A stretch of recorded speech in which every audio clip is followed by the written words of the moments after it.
Welcome back to the channel. In today's video, in redraft formats, I'm going to be showing you the kickers that you should be buying, selling, or cutting.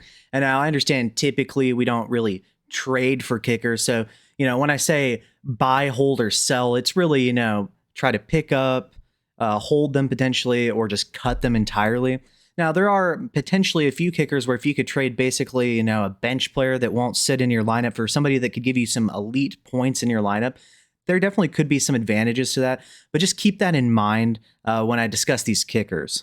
And so here in this first chart, I have it sorted by points per game for these kickers, and then along with their weeks 1 through 11 strength of schedule.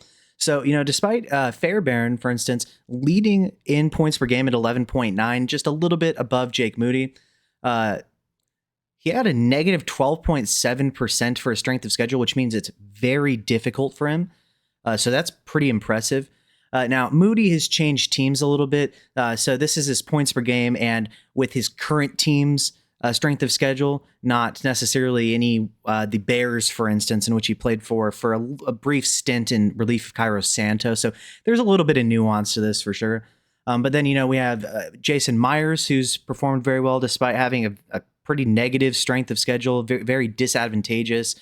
Boswell's had a relatively even strength of schedule. Pinheiro. Brandon Aubrey, despite not leading in points per game, has had the easiest strength of schedule for any kicker throughout the first 11 weeks of the season. And so that's a little bit interesting. They've definitely been more effective in the red zone this year with a solid running game with Javonte and then having Pickens as a true number 2. And really, in my opinion, talented enough to be a wide receiver 1 in an offense. But obviously, CeeDee Lamb exists. So, but yeah. We move down a little bit. Joey Sly has had a very disadvantageous strength of schedule. Cam Little, who now holds the record for the longest field goal, has definitely, in my opinion, been hampered by just a brutal strength of schedule throughout the first 11 weeks. It is by far the worst. The next closest to him, once again, was Joey Sly. Then we have, players like Gano, or Younghoe Koo, depending on, which kicker is healthy at the time.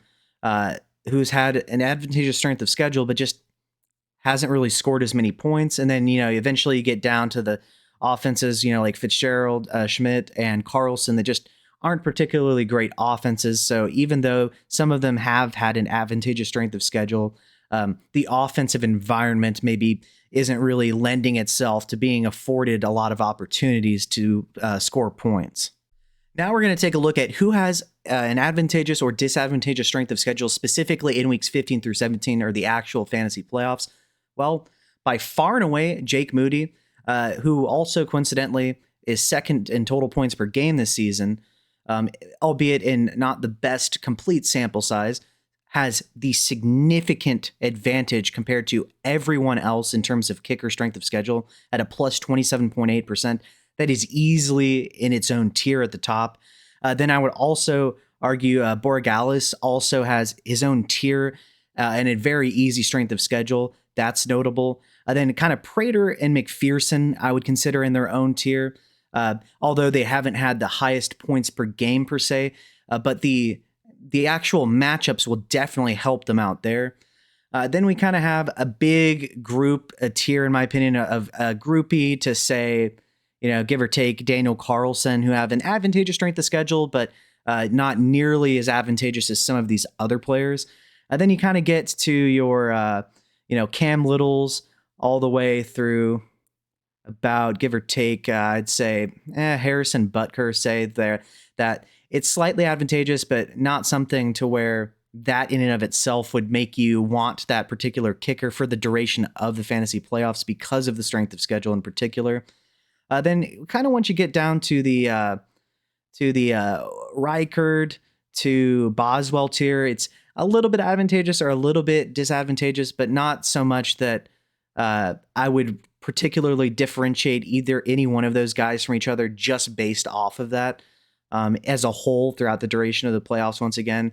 But once you kind of get to that Fitzgerald tier all the way down to Dicker, that is a brutal strength of schedule, and especially Michael Badgley. Goodness gracious, minus 30.4%. That is one of the most brutal strength of schedules imaginable. And, he's only been averaging 8.6 points per game, which is fine. That's probably top 1, 2, 3, 3, 4, 5, 6, 7, 8, 9, 10, 11. Like that's about 12th, give or take. I don't really have it in order of points per game, so I had to figure it out that way. But still, that is so brutal that he's probably just not going to be afforded as many opportunities to kick field goals based on those matchups. So I would say that is such a ridiculously bad strength of schedule that I probably would not be rostering him during the fantasy playoffs if possible. And I want to give a special shout out to my Patreon members. Thank you to Big Hunt, SP, Mage Jack, Infamy MTG, AOYOB, and The Dawn. Without your support, this would not be possible. As you're probably well aware if you've been watching my videos for a while, I cannot get monetized because of the film breakdowns I do and even just the little videos I have where I have clips of plays in them. They get demonetized every single time, making it therefore impossible to collect any revenue. So obviously your support is greatly appreciated.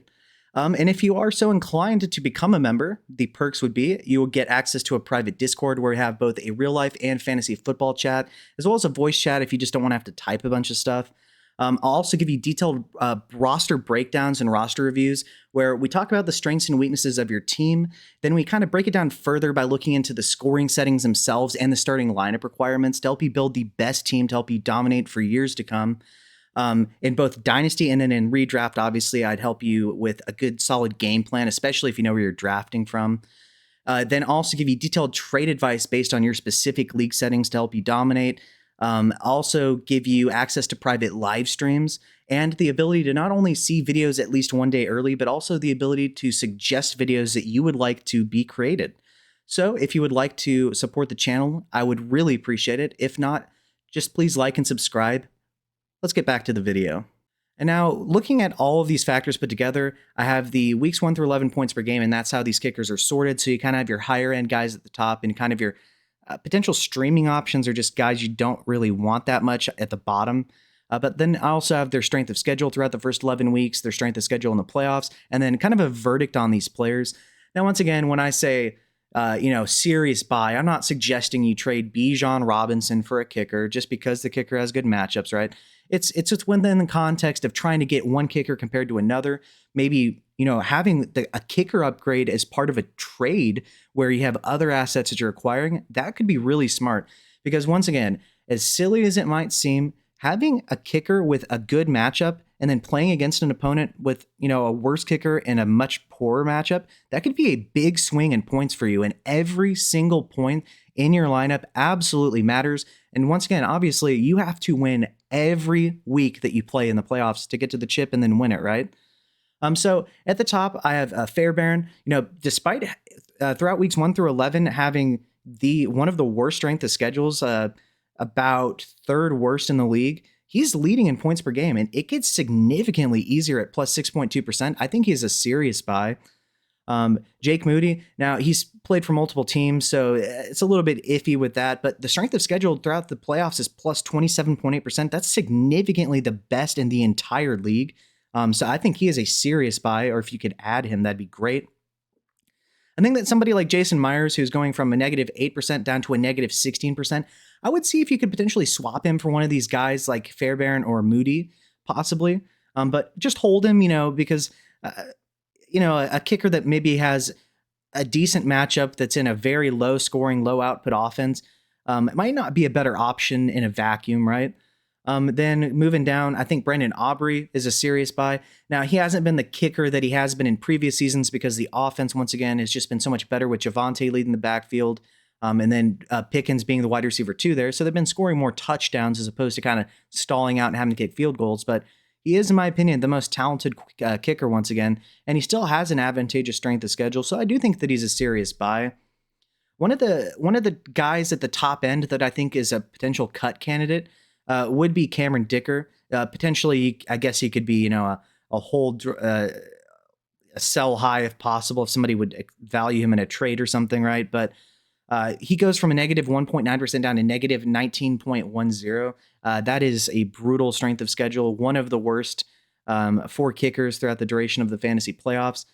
Somebody like Will Reichert, I think, is a decent buy. I think the offense is going to get a little bit better for him. And while the strength of schedule is a little bit worse than it was, I think that he's a solid option because among, kickers kind of past the median towards the top, at least, He does have one of the better strength of schedules for somebody that isn't one of these serious buys.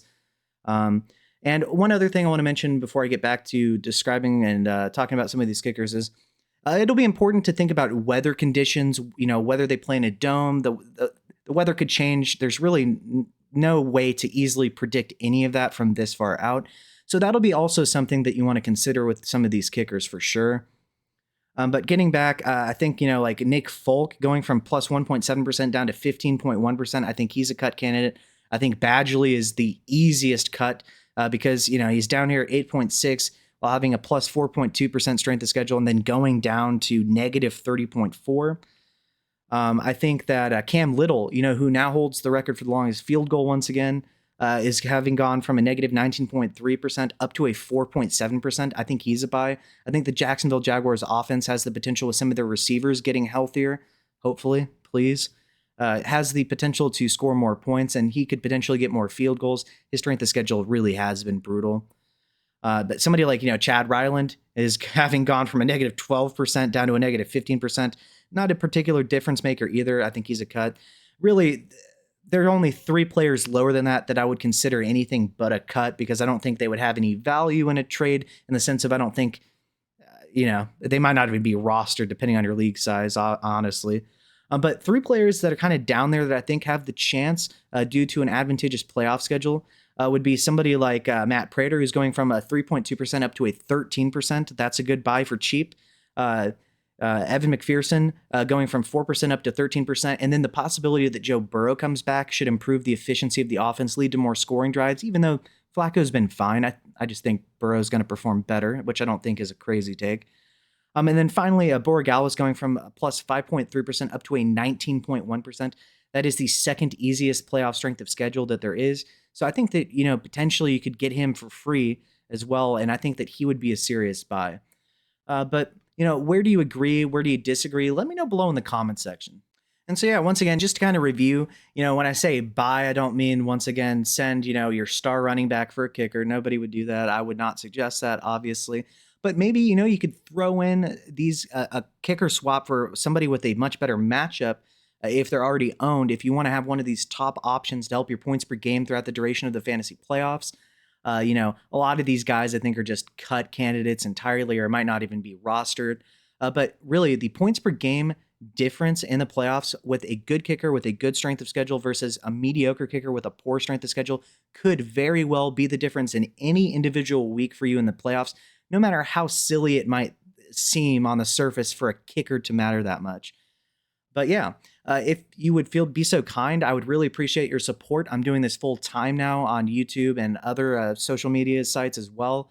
So my Patreon link will be in the description. If you do not wish to or cannot afford to, if you could just like the video, comment below, subscribe to the channel. Your support really means a lot to me. So once again, I hope you make it to the playoffs. I hope you smash in your championships. I hope you get all the glory. But yeah, thank you and have a good day.